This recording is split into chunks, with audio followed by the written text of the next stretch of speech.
right. Welcome to another episode of the Bella Grace podcast, where we are helping you transform your life, mind, body, and soul. Whether you are struggling to find balance, using unhealthy behaviors or substances to cope, or you just want to unlock the root cause of what's holding you back from living your best life, Bella Grace Coaching can help you transform your life, mind, body, and soul. And this week we are talking about control. So today we're talking about control, giving it up and taking it back. Yes. Okay. So control. When I think about the word control, I think about a controlling person.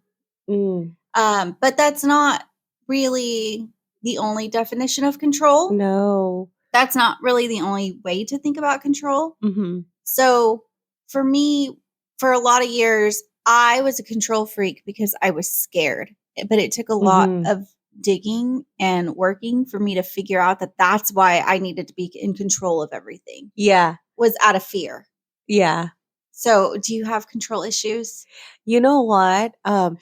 So when you think about control, some people would think about a remote control because that's basically what it is. It's something you have in your hands and you can change the channel, the music, everything within your control, right? So, and sometimes we do that because we were not in control of certain situations. When we were little, we were put in unhealthy, unsafe situations. We were scared. So we didn't have a say. Our opinions, our word did not matter. So we grow up thinking and being scared and thinking that we need to take everything into our hands because we're scared. Because if we take control of our lives and ourselves, then we're in control. Yeah. We can Nothing bad can happen to us. Yeah. And that's what happens when we try to control everything, which is also overwhelming. And it can be exhausting and takes a lot of energy because I know people who walk on eggshells all the time. Yes, because they're like, I can't talk too much. I can't do this too much, or I'm overdoing it, or okay, they're overthinkers as well. Yeah. For the same reason, because they want to be in control of every situation of their lives and everything. So your question, you asked me if I'm a control freak, and you know what? Yeah, I can be a control freak because I also used to try to control, like when I was younger, I used to try to control what I would say, how I would react around my friends. Yeah. Because I grew up in a household full of drama and chaos that I was afraid to be judged, to say the wrong thing and be criticized or put to shame. Yeah. So, I'm glad you brought that up. Yeah. So I would control that. I would, but it was exhausting and it was draining and it was depressing as well because I couldn't be myself. Yeah. So when you're growing up like that, you tend to go into these patterns of control. Yeah.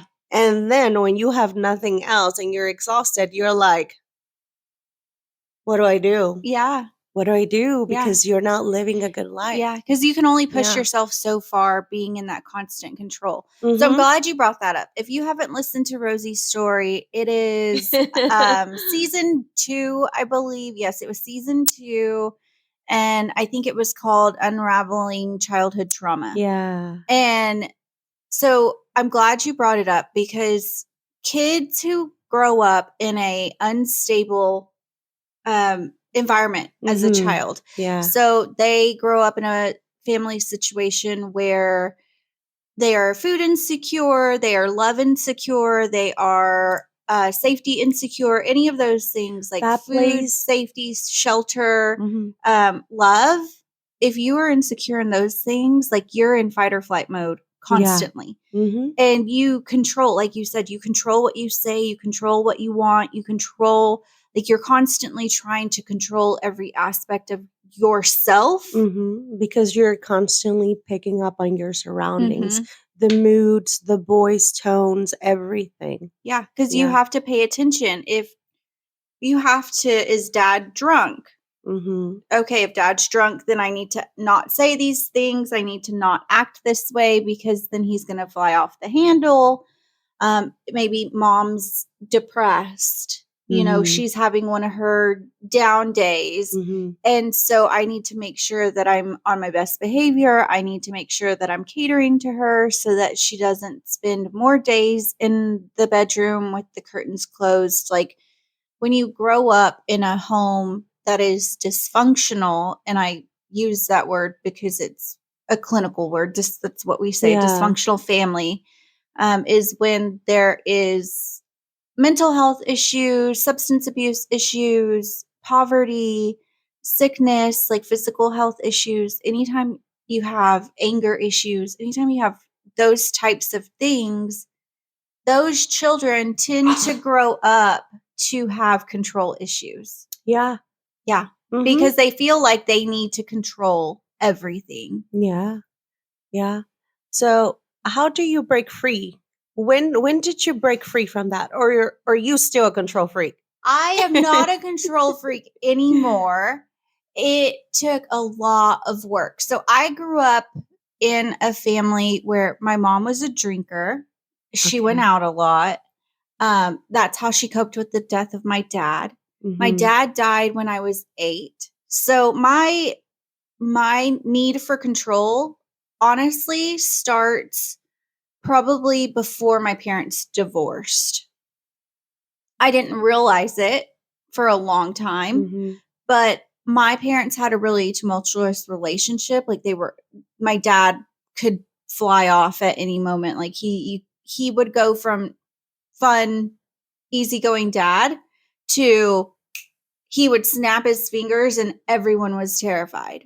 But I didn't realize that. Like, my brain didn't pick up on that, right? Like, I thought my childhood from when that was pretty normal for you. Yeah, it was normal. Well, and my dad treated me so well that I didn't see the drama, right? But it was there. And there's a really good book called The Body Keeps the Score. Yeah. And it's about, I've given it to you. I think I have that book, and I haven't read it. Yeah, So it's that's hard. on my Yeah, it's a tough read. But it's all about how your body holds on to the trauma, even if your brain doesn't register that it's happening. And so obviously my parents would fight, and I just never knew. There's a cat in the fireplace now, guys. It's not a rat. Yeah. Wait, it's a little kitten rat. So my parents would fight, apparently, and my body remembers that being scared, right? Yeah. And then one day my brother came home and he had caught my dad cheating on my mom, and we left. My mom packed us up and we left the next day. So from one day to the next, I went from having this picture perfect family, the only thing I'd ever known, my dad, my brothers, my mom, to living with my grandparents and then living in a really rundown rental property with my mom. And we had nothing. We went from a 2-story, upper middle class suburban lifestyle to living a life of poverty because my mom didn't have a job. She was a stay-at-home mom. And then I started kindergarten. So this happened the summer before I started kindergarten. Yeah. Then I started kindergarten. And then my dad got custody of us around halfway through my kindergarten year. So I had to start a new kindergarten at the beginning of... You did not have any control of the situation, of the circumstances, of everything. You were just pushed in an environment and you were just, okay. Yeah. And so I didn't have a traumatic childhood like you did, like so many people did, but I did lose control. Yeah. And I felt out of control. And me working with children, I know that children a lot of times when they're going through things that they feel out of control.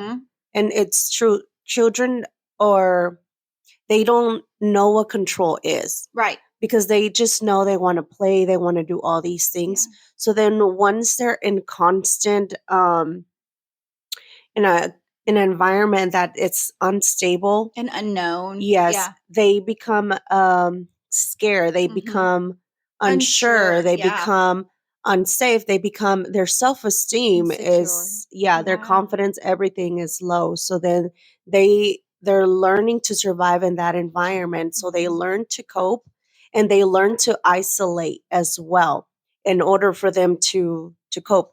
They and what I mean by isolate is that they learn to what is that word? Dissociate. Yeah. And that's what you did. And I feel like that's what I did as well. And you do that because that's how you're able to survive in those. It's a safety mechanism. Yes, it is. It is. It's a safety mechanism. So if you don't know, dissociation happens a lot in traumatic experiences. So if sexual abuse survivors, physical abuse survivors, people do it when they are involved in like a bank robbery. It's any time that there's a traumatic experience and you kind of float away.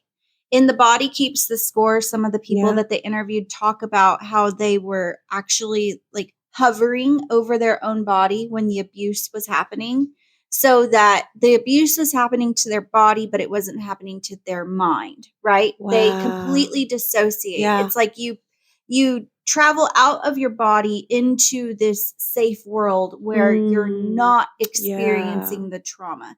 And kids do it whenever they're in a situation when they don't feel safe. Like they go into pretend land or to their make-believe place, or they start playing with imaginary friends. And it's a coping mechanism. It's a safety mechanism that your brain turns on to try to protect you from that trauma. But your body remembers. Yeah, always. And it keeps the score. And it keeps the score. And like then, the book. And you were telling me this when we were talking last year, and I was talking about my testimony. You were like, well, women hold all their traumatic experience and feelings and everything in their the hips and reproductive system. There you go. And men hold it where? The stomach and the digestive tract. So it's central to your abdomen. Like it's all in here, but women tend to hold their trauma in their hips and their reproductive system. Yeah. So when someone's controlling, I'm always like, I wonder why they feel like that. Like I want to know. And I feel like some people are controlling and they don't realize they are controlling. Yeah. And they don't. Others or themselves or everything around them. But until someone it's that coping mechanism, because it's your brain's way of trying to protect you. Yes. Yeah. And until someone else points it out, and the best way that someone can point it out is when they're mirroring you. Oh yeah. Because they're in a relationship with you. And then you're like, what? I'm toxic? Or like, what? I'm not controlling. Yeah. But controlling it's in different ways because I can be a control freak sometimes, and not in my marriage, or more like I have to have a place for everything in my home. Okay. So when something is out of its place, it bothers me. It triggers me. I'm like, I was gonna say, because you don't strike me as a control freak. And like, if I suggest something, she's like, yeah, let's do it. No, I am. I'm very laid back. And I guess because from a young age, I realized that people cannot be controlled. Yeah. People can manipulate you and control you that way. And I know the difference, but I never been in a relationship where I was controlling but I've been in a relationship where that other person would manipulate me and control me that way. And I was so young and so gullible that I didn't realize, because I was so used to being around adults who were controlling, possessive and toxic and manipulative, that I didn't realize that I had fallen into that. Yeah. So, because it was so normal to you. Yeah. Until one day, I don't know what happened. It's just like the Lord just woke me up and I saw what was like the patterns and why I was in that relationship I was.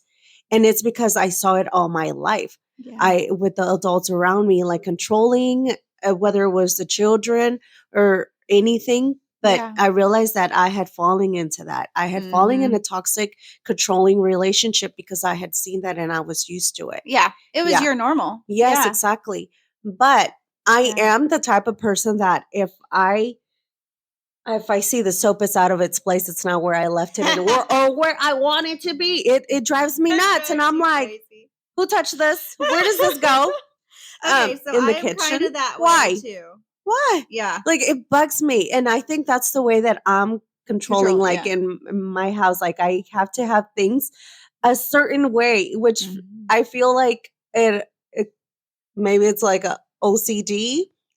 Obsessive compulsive disorder. Yeah, where sometimes I go into these like cleaning modes where I have to clean everything and organize everything by either the shape or the color or whatever it is.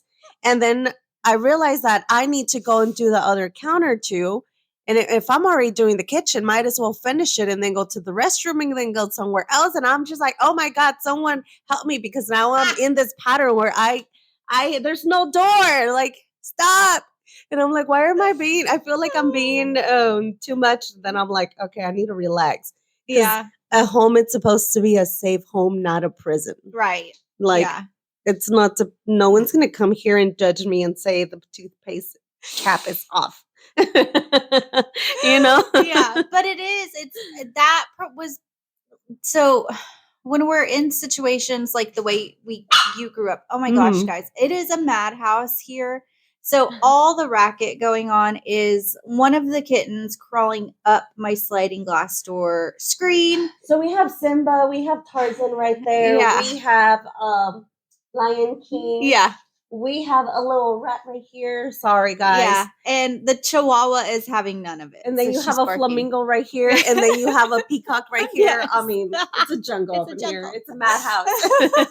And we can't control that, y'all. I know. I tried to send all the kittens away, and this one is the only one that's awake, and she's just going crazy. You see, you can't control anything. No. So some people try to control relationships. Oh, yeah.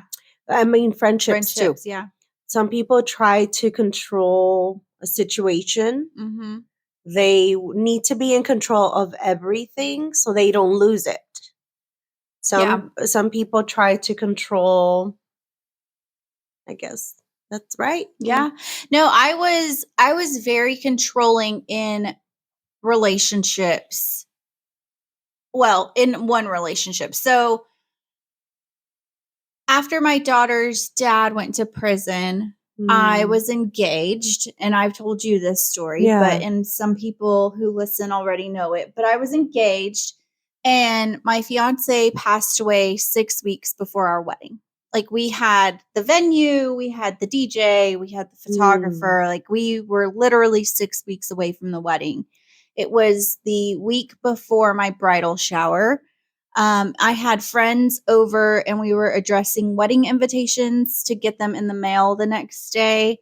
And he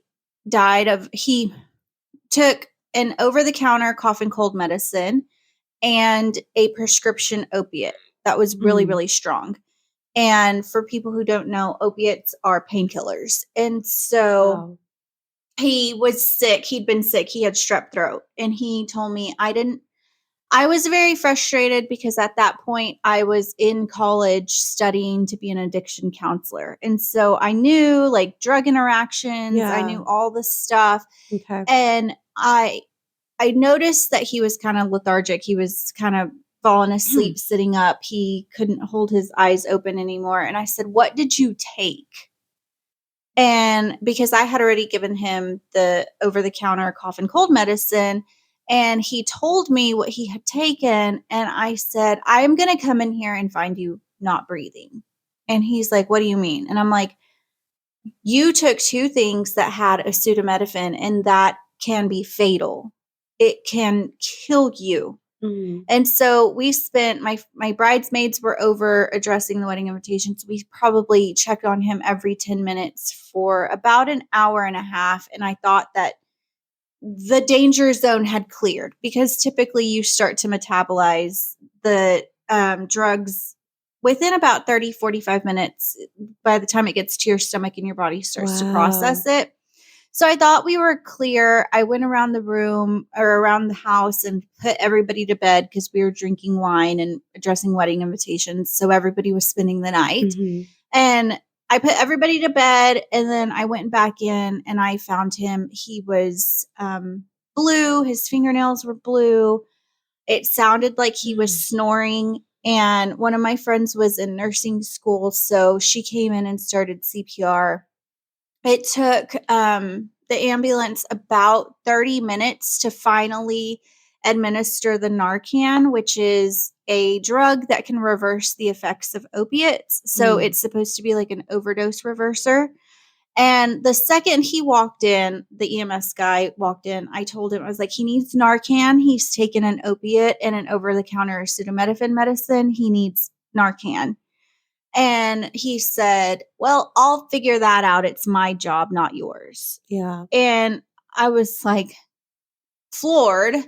Unfortunately, at that time, like opiates were still, it was still a very big stigma, you know, like everybody just thought of people who did pain pills as junkies. And so I think maybe the EMS worker, I don't know what he thought, but for whatever I reason, just think people in professions or in certain uniforms don't like to be told what to do. yeah, And they a sort of control like, issue. yeah, and they're like, no, I'm the authority here. Like, I Yeah, know what I'll I'm doing. You decide don't what tell to me how do. to do my job. Yeah. Yeah. But for whatever reason, he didn't administer the Narcan for 30 minutes. So by the time he did, my fiance started breathing again. But at that point, he'd been without oxygen for about 45 minutes to almost an hour. And the brain starts to die once you don't have oxygen going to it. And so we had him on life support for a week. And then we made the decision to donate his organs.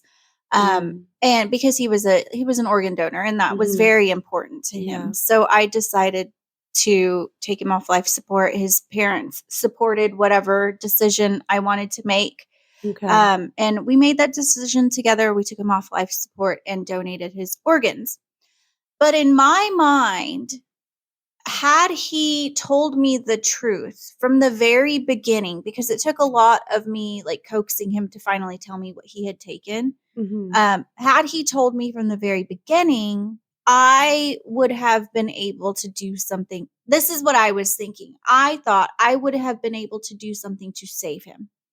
The truth of the matter is, God has a plan written for us. And unfortunately, like that was part of his and my story. Yeah. And I wouldn't be where I am today had I not gone through that. Do I wish he was That's still a situation here? where Yes. you could feel controlled. But I could exactly. There was nothing that I could have done that would have changed it. Like it once he took that pill, like it was in his system, and there wasn't a whole lot that I could do to control that. However, my mind told me that had I had more control of the situation, he would have lived. And so after his death, I got into another relationship, and I was in that relationship for about 4.5, 5 years. And then I met my husband shortly after that in relationship. that relationship, there was control. A control freak. Okay. And that's understandable because you didn't have any control of what happened in the previous relationship. So now you took control into your own hands because that was the only way that you could feel not having to lose someone else that you love. And sometimes we do that. We clinch, we hold someone so tight, or we try to control every aspect of the relationship, whether it's a friendship or a relationship, because we don't want to lose that person. So we hold them. Yeah, and we try to keep them. And sometimes it's good, and sometimes it's bad in the way that you come about it. That can be very toxic. So how did you come? So how are you controlling? So in that relationship, he smoked weed. He did marijuana, and he drank, and he was a musician. And so that meant a lot of late nights out at the bar, a lot of like hanging out with other musicians. And in my mind, I wanted to help him live a sober lifestyle like I did and not lose him to drugs and alcohol like I lost my fiance to drugs and alcohol. But the way that I did it was trying to control where he went, who he went with, how long he was out. But that's not a bad thing. No. In some way. Right. But it In was some way. unhealthy for me and it was unhealthy for him. Yeah. Because I spent a lot of time crying, being upset because I could not control him because he was an adult.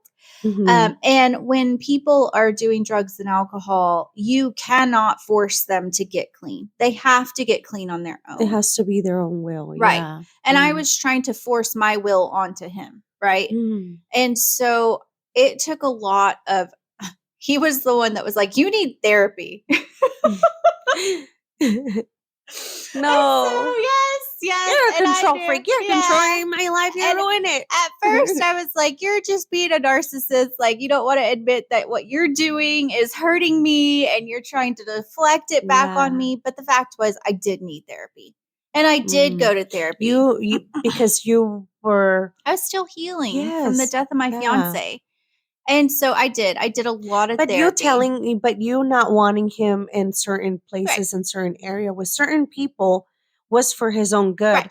Because you wanted a good person, a healthy, he didn't know what was good for him. Right. He didn't. And he was just out there doing drugs and alcohol and other things. Now, it's different when you don't have those habits. Yeah. When you don't smoke, you don't drink, and people still want you away from other people. Yeah.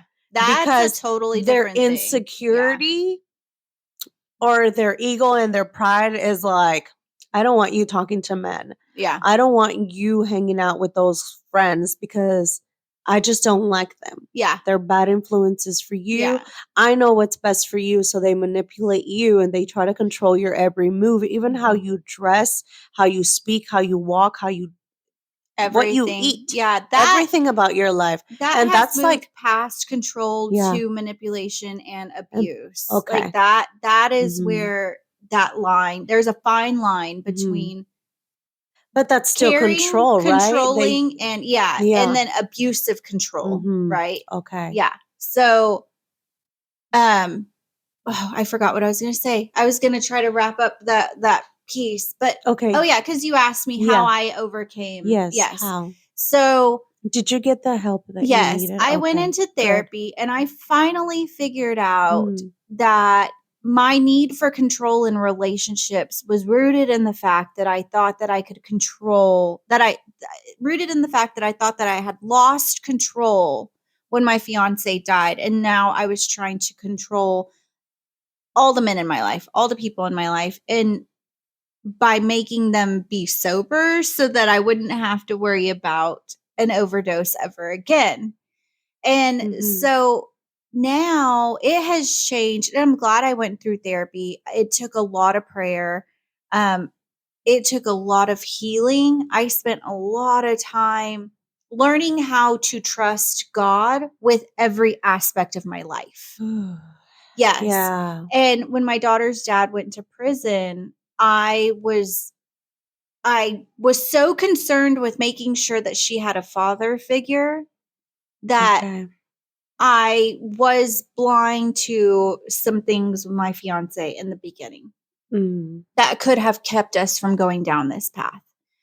And God really revealed that to me, like, as I was asking God to help me give up control, like, God, help me not need to be in control. And his answer was constantly, do you trust me?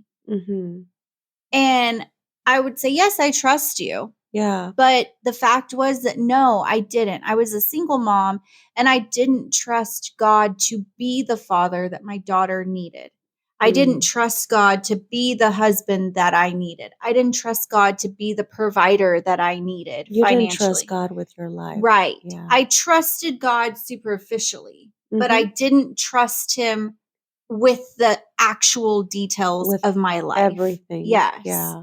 And so it started to become this constant prayer of mine of when I would start to take control back from God, of praying, no, God, I give you control and I'm not going to worry about it.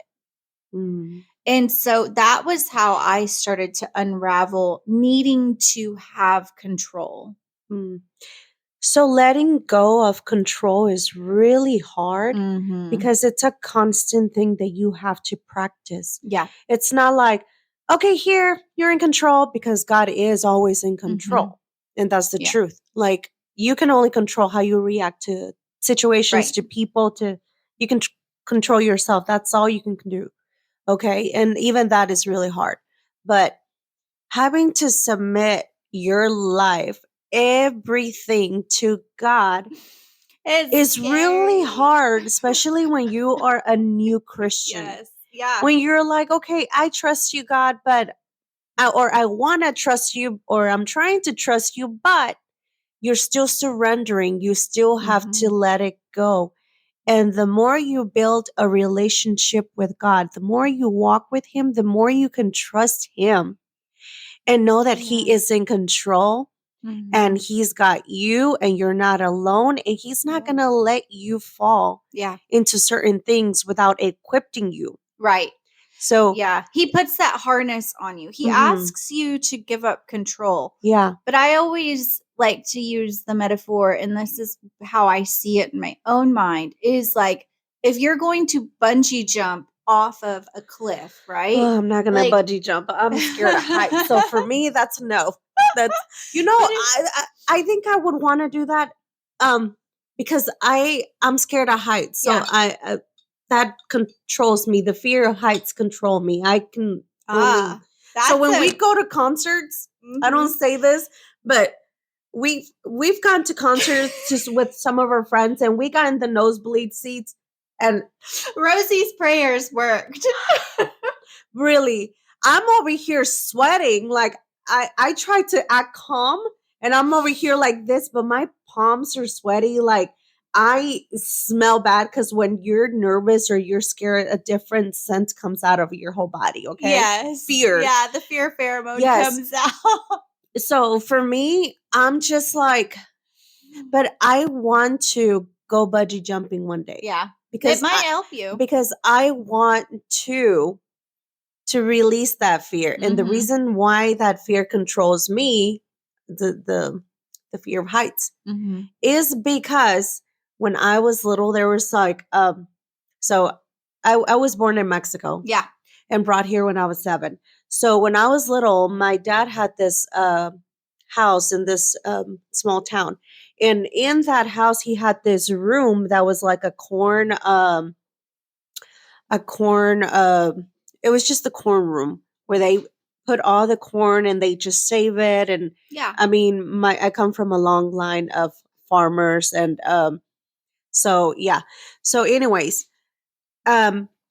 this corn room was open from the top where it was just corn. You lay on the dump it in there from the roof, and you lay on top of the. Well, at least I was laying on top of the corn. Which now that I think about it, that was so unsafe because I could have come down and I would have died inside the corn. Yeah, was it already kernel? Like, had they already pulled it off the cob? Yeah, so it was literally like a grain storage area. Yeah, it wasn't the corn. Those are so dangerous. So dangerous. Rosie. I didn't know any better. I was a child. Okay, so that's just.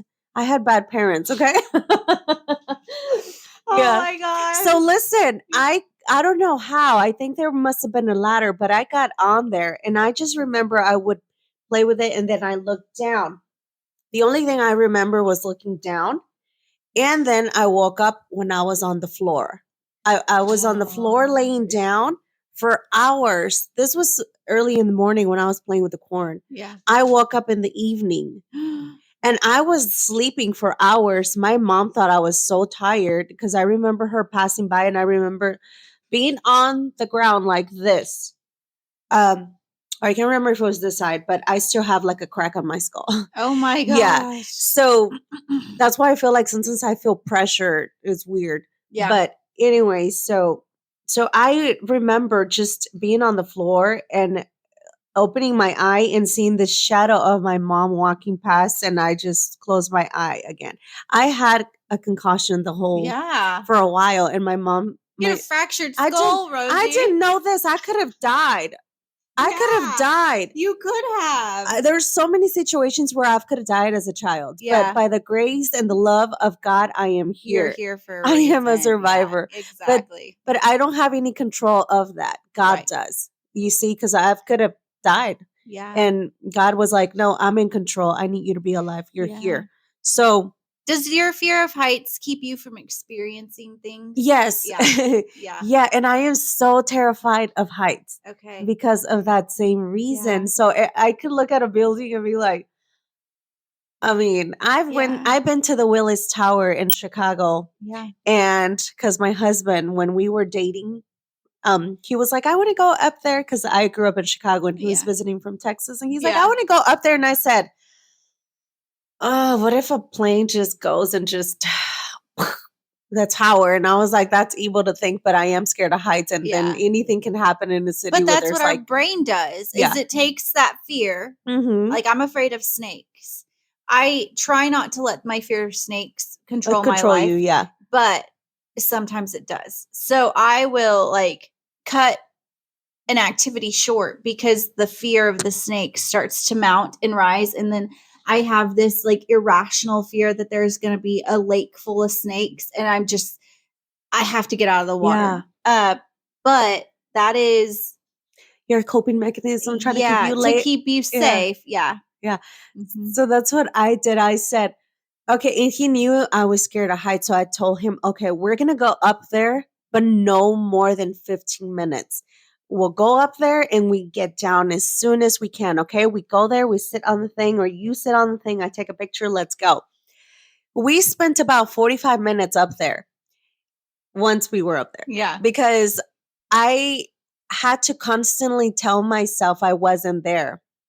I wasn't closer to the ground. Mm-hmm. And when I did sit on the window, the glass window, I said, okay, I'm going to sit on this thing. And I took a deep breath and I'm like, go take a picture. So I'm sitting like this and I'm like, looking calm, but you're not. Inside I'm like, Lord, oh my God, if it's today is today, right? Yeah. Whatever, let it be. Yeah. But and then that's so you said, Lord, if today's the day, let it be.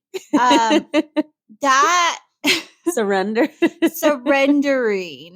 So I always tell people who are super, super anxious, and I know like anxiety is a real disorder. Like it's real. I know that. Anxiety can control your life. Depression can control your life. Did I say fear? Yes. Yeah. But if you actually sit down and start to unravel anxiety, a lot of times it is rooted in some sort of fear that has not been dealt with. Yeah. And for like new moms, I know new moms, like anxiety is a real thing. And we have so many people on medication for anxiety. But a lot of times it is rooted in a fear that we have not processed. And you know the root cause of your fear of heights. I don't know the root cause of my fear of snakes. I've always been afraid of them. But yeah, so getting down to the root cause of your fear or your control will oftentimes reveal that a fear is at the root. And if you can unravel that, because our brain, just like your brain when you were at the top of the Willis Tower was telling you that a plane was going to come and crash into the Willis Tower, like we've been alive 30 something years. I'm almost 40. Speak for yourself, sister. I'm 25. And only twice in our lifetime has a plane crashed into a building, right? Yeah. Like it was 9/11. It was traumatic, but it has been a once in a lifetime experience for you and I. But you see how that works, right? And I think you're okay. I'm gonna let you finish. I think we're going to the same place. You talk. I'm just. But your brain takes I mean little, like it started out small, right? The experience was you fell off of a ladder or you fell off of a roof and hit your head. Yeah. That was one tiny experience, one tiny incident on the huge radar of your life. Like your life has been this big and you falling was this tiny little pinpoint on the timeline. Right. But I'm sorry. But your brain has blown it up so big that you, Rosie, are going to be in the building that is going to get hit by a plane for the first time in 20 something years. But that's what our brain does. It catastrophizes the things that drive our control issues. Yeah. And it makes it huge. And then we allow it to control every aspect of our life. And then from that thought, another thought creeps in, and then something else, and then something else. And then it's like, oh my God, now you're in a bubble of control of like fear and anxiety and all these things that are probably never going to happen again. Right. And you're having to control everything. And that makes you anxious. And then you miss out on great experiences, friendships, or adventures because that was controlling you. Yeah. Yeah. Yeah. And I, as a Christian, believe that is the enemy's end game goal, is to keep us from experiencing and doing the things that God has called us to do through fear, control, and anxiety. Yeah. And so we've talked about like losing control, right? Like giving, so like we lost control as kids. So then we took control as adults. But how do you give control back to God to bring some peace into your life? I guess, well, the way that I do it, I'm just like, okay, you know what? Because when I try to control everything or anything, it's a mess. Yeah. I'm not the author of my life. Yeah. God is. So when I try to do that, it's like, it's not going to happen. Right. But we screw things up. We're not. Yeah. Yeah. When we take control. Nothing comes out right. No. You're stressed. You're overwhelmed. You're angry. I mean, it's horrible. Yeah. But then you drink too much. You start smoking. Yeah. Yeah. Yeah. Well, I think it's letting go. It's so hard. So hard. But you have to take baby steps. Baby steps. Yeah. Just like us. Like how when we were first baby Christians, like, we want to trust you, God. We know that we should, but how do we do this? Okay, God, I trust you, but do I really? But then you're like, okay, you just have to let go. It's like a catch and release. Like, okay. Yeah, I was going to say, it's really easy to say you just have to let go. Yeah. But what does that actually look like? Because I feel like pastors, people always say, just let it go and let God. Yeah. But what does that actually look like day to day? Submitting it to God. So let me tell you something. My husband and I were separated for like what seemed like 3 months. Actually, it was like 3 months or so, but it seemed like a lifetime, right? I didn't have any control of that, and it was driving me nuts because I wanted him back. I wanted it to work so bad, and I didn't know what my future looked like, and I was so afraid for my life and my kids because you just never know, and being a single mom is so scary in so many ways. So the fear of the unknown is scary. When you're not in control, is scary because you can't control anything. So one thing I had to do constantly was saying, God, he is your child. This is your marriage. I am your child. These are your children. Like, you're in control. I cannot control anything. I can't even keep him with me. Like, I can't do anything. So I had to constantly say, God, I am your child. This is for you. I had to constantly submit everything to him. And it takes a lot of crying to just let it go. When you're wrestling with your feelings and yourself and your thoughts, you're going to cry a lot, but you just have to keep on just submitting pushing it. Every time you try to retake control, stopping and saying, God, I'm trying to take control of this again, and I don't want to. It is your thing to control. Take it from me. Because obviously when it was in my hands, it didn't work out. It was not happening. So, but once you know that the Father is in control of everything because he orders all your steps and he is the light to your feet and he created you, and you realize that it's so much easier to walk when you're not alone and he's got you, and you don't have to do this alone. Right. And he's not going to put you in any situation without equipping you. Yeah. Yeah. And you have to constantly put the armor of God on every single day and know that, like, okay, do you know I'm the not in armor of control. God? I don't Yeah, know. Ephesians 6:10. Yeah, I can't ever remember Ephesians 6:10 is the helmet.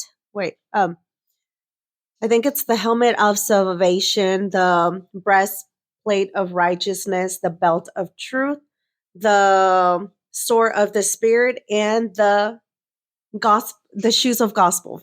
Yeah. So Ephesians 6:10. Okay.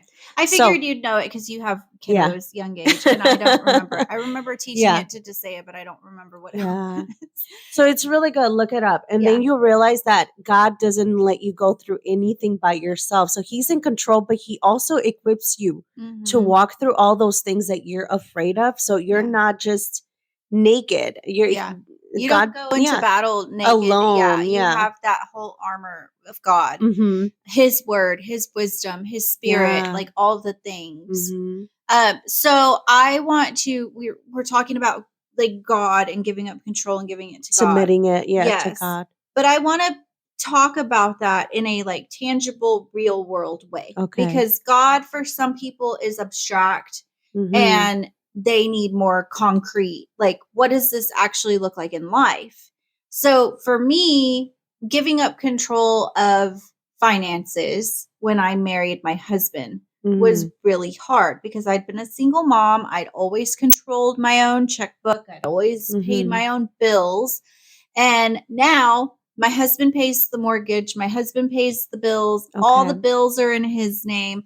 I don't even know who we have insurance through half the time. Like, I am in zero control. Like, you know, the people at Walmart that will stop you and say, hey, who is your internet company? Or, hey, who's your power company? And I tell them, I have no idea. My husband handles all of that. It's not a ploy to get them to leave me alone. It's the God's honest truth. I don't know. I don't know who our electric I don't know, company. and I don't care. Okay, he's got it. Yeah, exactly. And me 10 years ago, before I met my husband, we're going on almost 10 years of knowing each other. 8 years of dating this year and 5 years married. So 5 years married. Me and my husband have been married for 5 years also. Really? Yeah, 5 years. This year we were 5 years. In May. See, ours is July. But yeah, so we need to go on a double date. We do. We can control that, okay? Yes, we can control the food, the outfits, and all of that. Yes. Yeah. But so giving up control to him was so hard. It was so hard. Yeah. Like for the like first little while after he took over like all the bills, it was when we bought this house. I would constantly be like, hey, did you pay the electric bill? Hey, did you do blah, blah, blah? He's like, yes, I got it under control. I just need you to send me your half because we used to split everything straight down the middle. Yeah. And he would say, just send me the money. I'll make sure it's taken care of.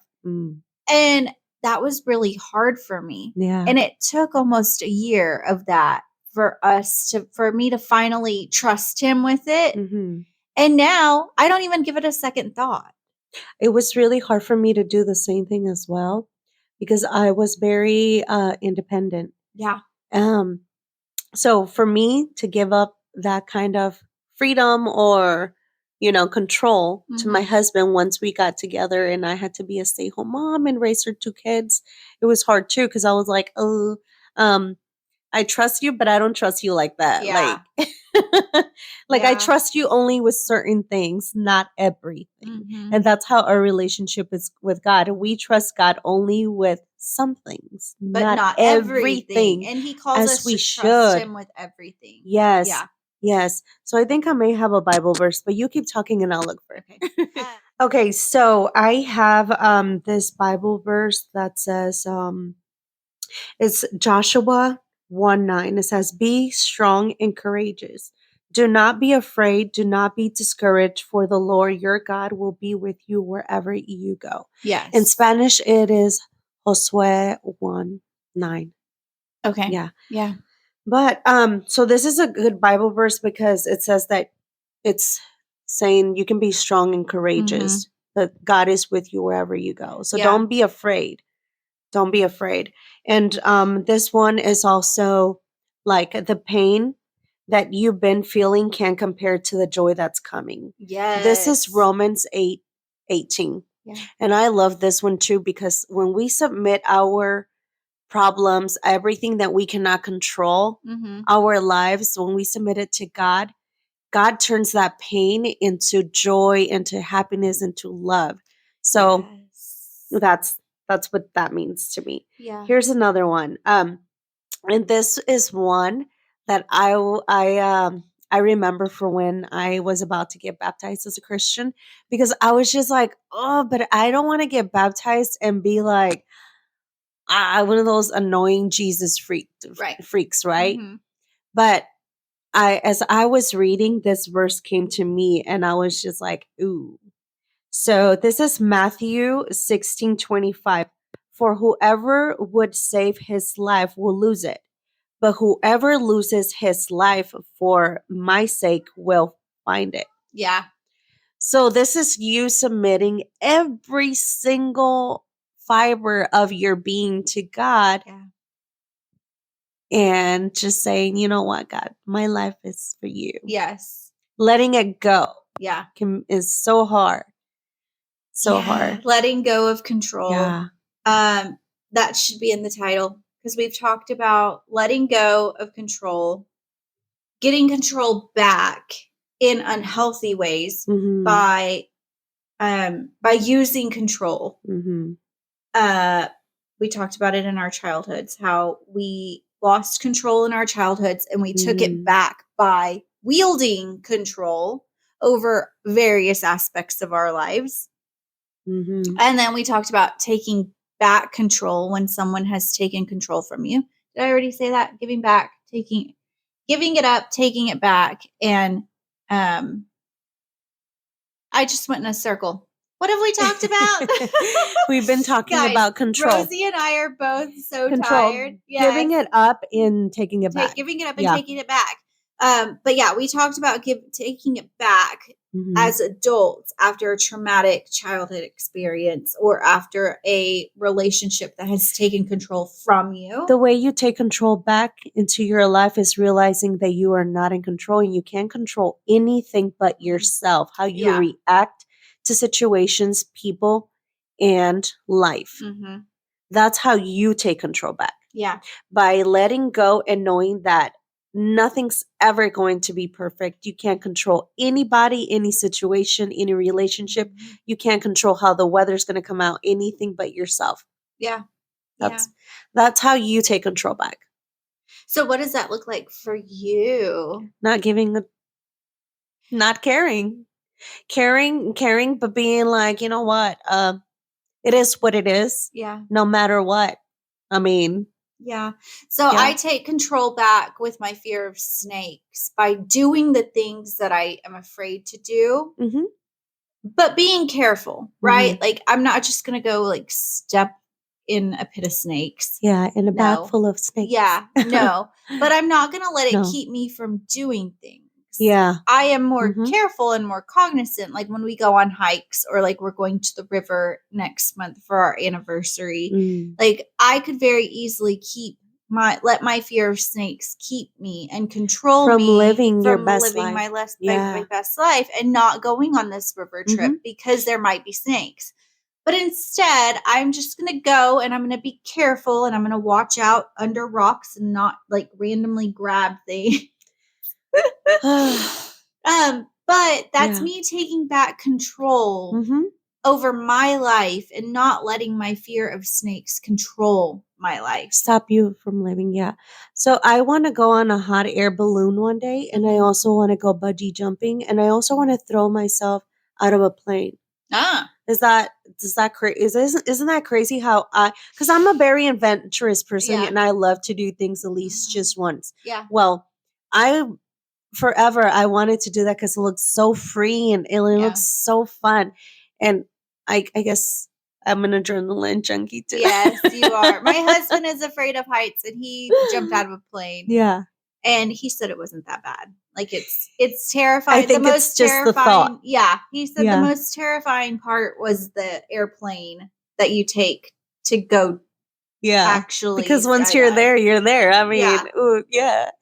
Yeah. So, all right. What else? Let's see. We covered giving up control and taking it back. We covered giving up control to God, which I feel like is the ultimate freedom. I am a Christian. I truly believe that you cannot be truly free unless you are free in God. Yeah. That's me. I know a lot of people who aren't Christians and aren't free. It is so freeing to know that you are in God's hands and that He's got every part of you under His control. And you are free to live life and follow your purpose and follow your passions that He has planted in you for His glory. Like, that is so freeing. Yeah. Like, so freeing. I used to always be worried about money. I used to always be worried about my daughter dying or my husband dying when we were engaged. Like, now I know that God's got me financially. He's going to make a way. Yeah. In everything. He's going to provide. He's going to equip you. He's going to bless you. He's going to make things that are crazy just happen. Yeah. And I firmly stand on all things work together for the good of those who are called to His purpose, like for those who love God and who are called to His purpose. And I can rest in that verse because I am called to His purpose and I walk in my purpose that He's set for my life and I trust in Him. Yeah. And that is like the most freeing thing. I'm no longer I'm no longer a control freak.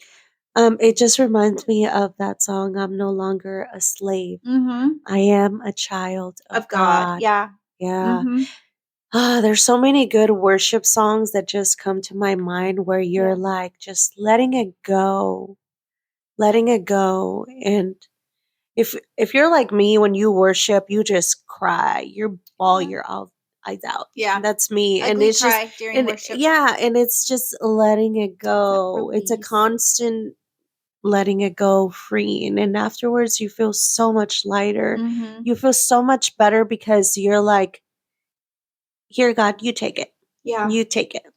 So let's end with your top 3 tips for releasing control when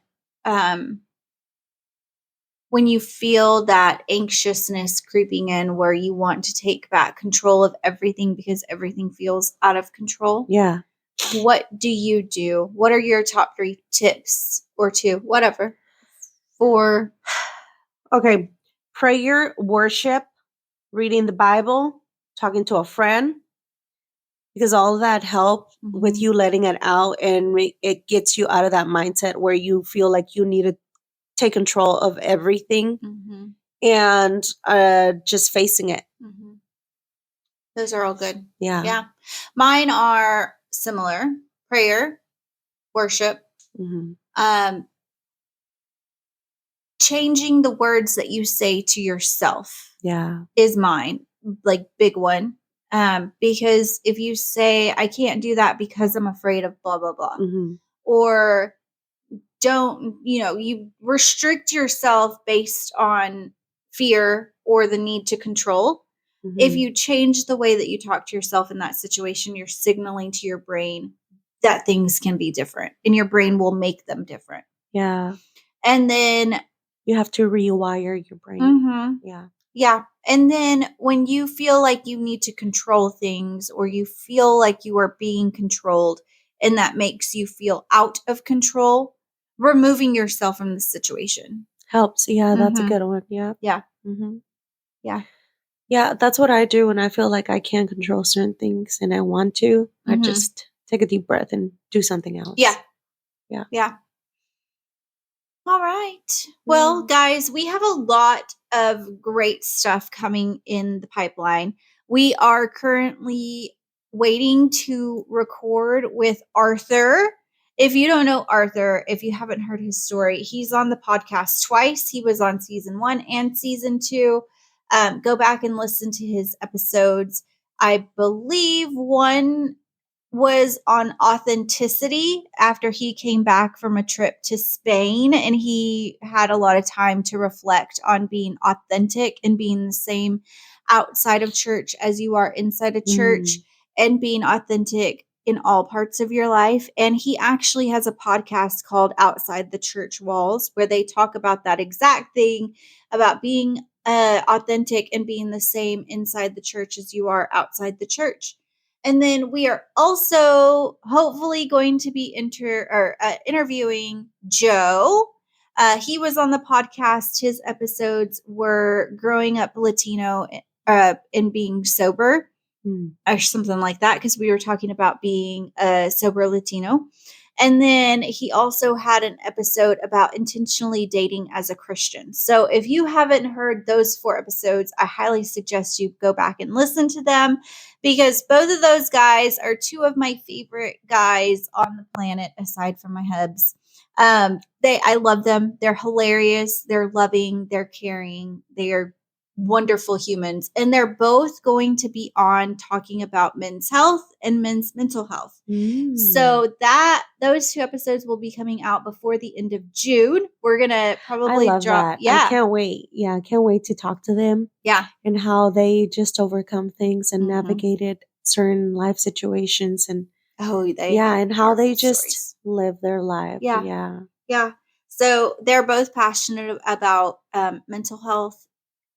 Arthur is I love super that. passionate about being Yeah. healthy and being fit. Mhm. He works out. I tease that he's a gym rat. Gym rat. Yeah. And he will tell you that he probably is. Mhm. But so those 2 guys will be on before the end of June. We'll probably drop a bonus episode so that we can get both of those in for Men's Health Month for June. So make sure you like and subscribe. Yeah, stay tuned and thank you so much for um walking with us through this journey, Mhm. and please continue to share and support and show some love by hitting that subscribe button. And yeah, if you know a Yay. friend that needs to hear this episode, go ahead and share with them. And if you want to talk to us, don't be afraid to reach out to us. We're always available, or if we're busy, we'll get back to you as soon as we can. And we just love hearing from you. So, yeah, thank you so much for all the love and support, guys. Yeah. Thanks for listening, guys. Bye. Bye.